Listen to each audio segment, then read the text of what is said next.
Chege, looking at what is happening, of course, Kenyans are left wondering what is going on. First of all, it is a county that has a powerless governor with no deputy. We have a speaker who is now being impeached for the second time. Now we see, well, this is not the first time that we have seen literally City Hall being turned into a battlefield. What is going on?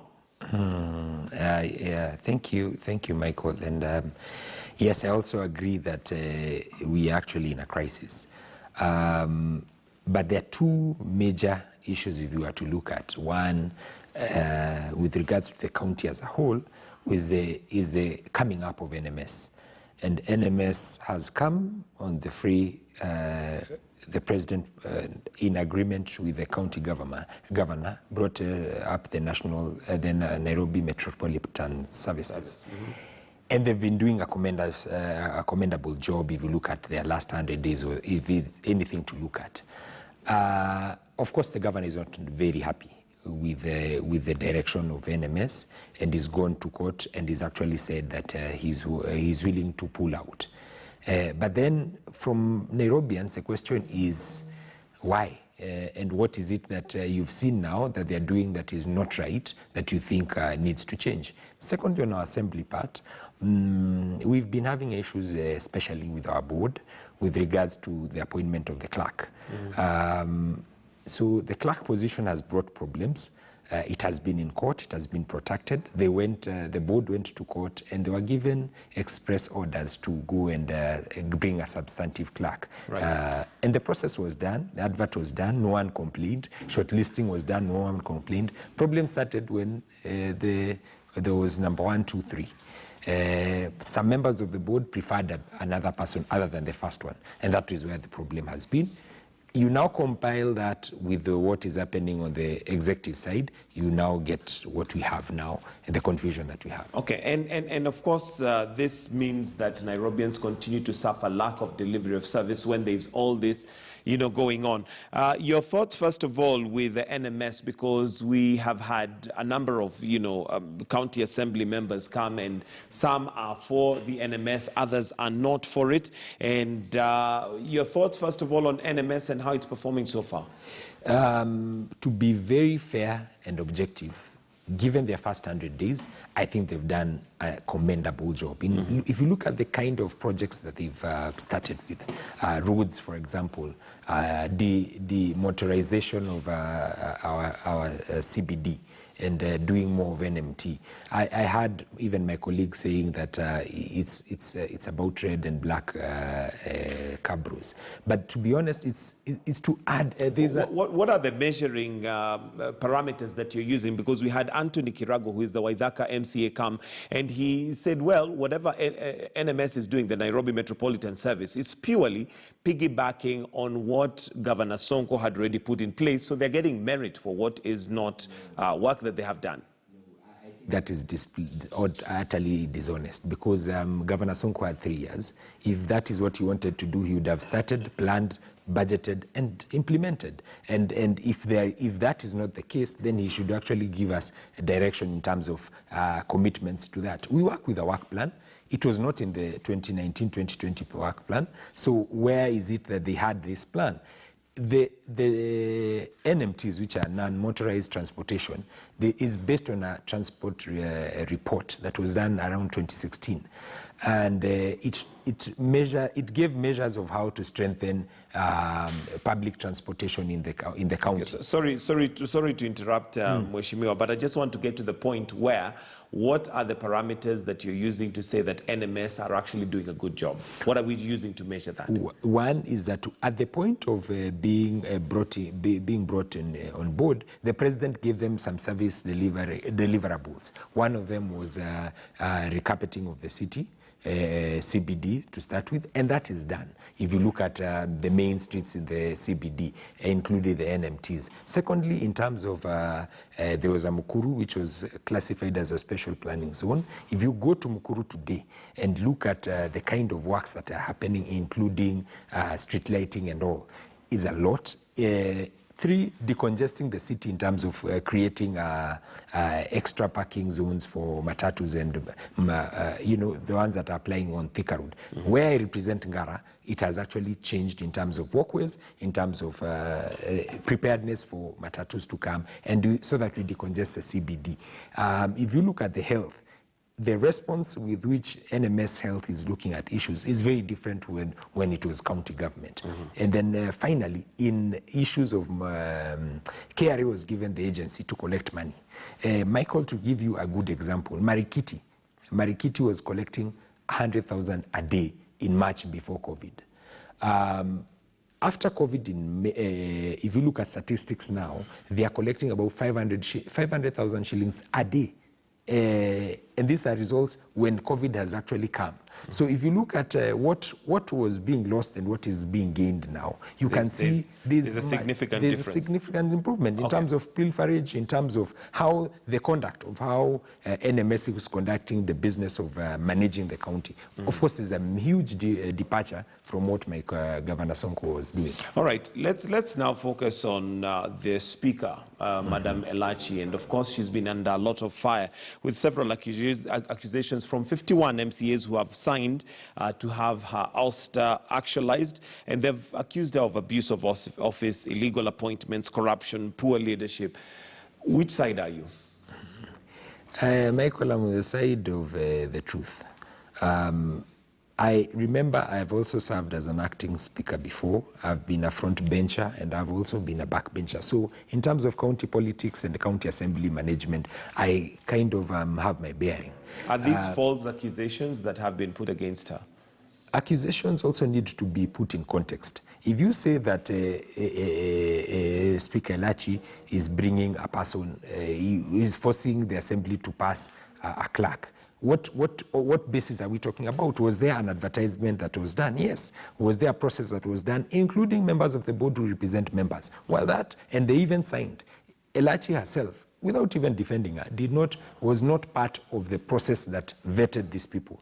So if whatever process that had even outsiders for purposes of accountability arrived at number 1, if she was pushing for another number, then I would not be happy with it. But then she's pushing for number 1. My colleagues are pushing for a different number in that outcome. So I think that is wrong. Okay. In terms of members feeling that she's mismanaged, then all those issues can be brought up and can be discussed.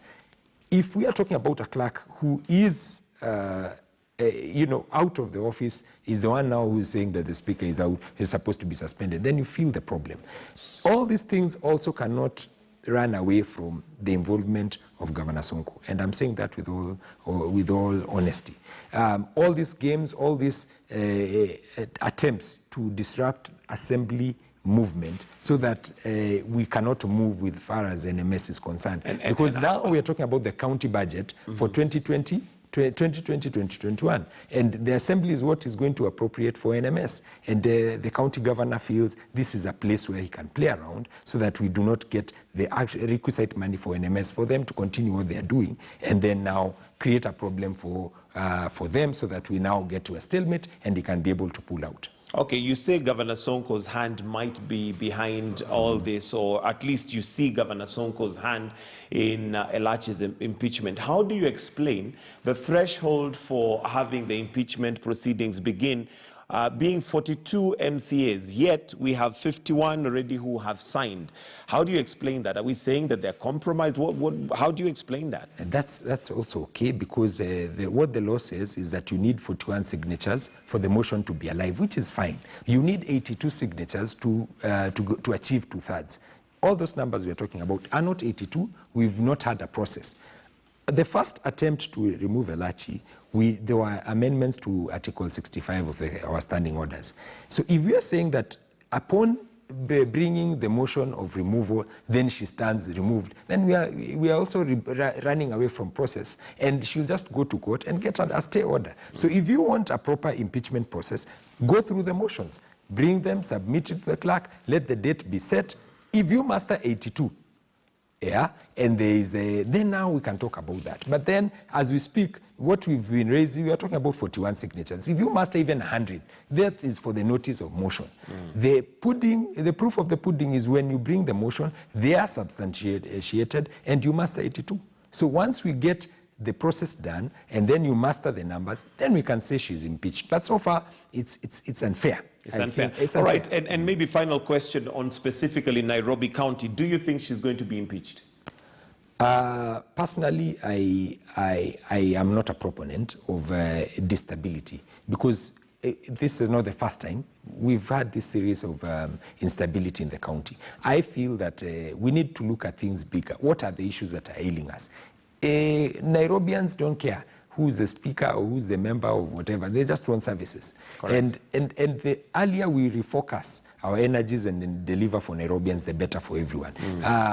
And even if we have fights, the reason why we are called honorable is to be able to fight and disagree honorably. I don't think what we are doing is honorable at the moment, and the proponents really need to face the full face of the law. All right, let's move away from Nairobi County and now look at County Assembly Forum, which is a forum that brings together MCAs, speakers, and county clerks. What is the role of this forum? Thank you. The County Assemblies Forum was brought up, it was a collection of all the county assemblies, because there was an oversight when the constitution was made. There was a collection of all the governors through the Council of Governors. There was an oversight because there was not a council for county assemblies. So the county assemblies came up and teamed up to issues, because the issues that are common amongst all the 47 county assemblies, hence the County Assemblies Forum.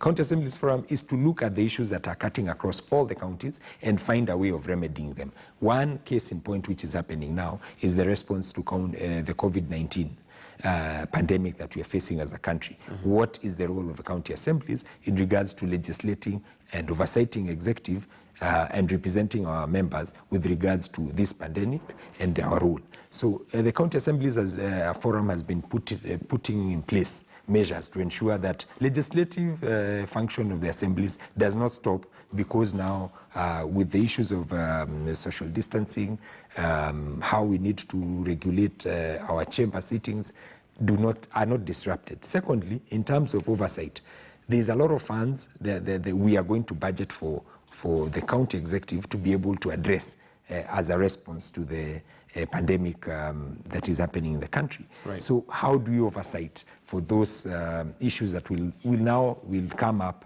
after the money has been dispensed? Okay. And remember, the spending is very rapid, and it'll be prone to misuse or corruption or wastage. Assembly needs to be able to check on behalf of the citizens and ensure that does not happen. Finally, is how do we also represent our members and sensitize them, because an MCA is the closest to the public as much as possible in the mashinani. How do you ensure that also members are sensitized to ensure that they are keeping themselves safe and we are keeping this pandemic as far as away from our members as possible? Okay, is there a different framework that the CAF has come up with other than what is enshrined in the law for them to ensure that, first of all, they hold governors accountable?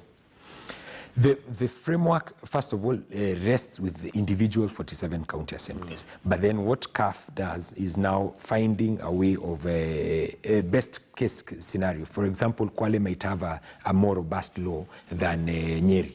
So how do we also see the best of all worlds, ensure that all the counties are benefiting from what is happening in other counties? The worst cases are also, how do we find a way of alleviating the issues that are not happening so well and giving us a way of like a benchmark within ourselves? So what CAF does is to ensure that they propagate.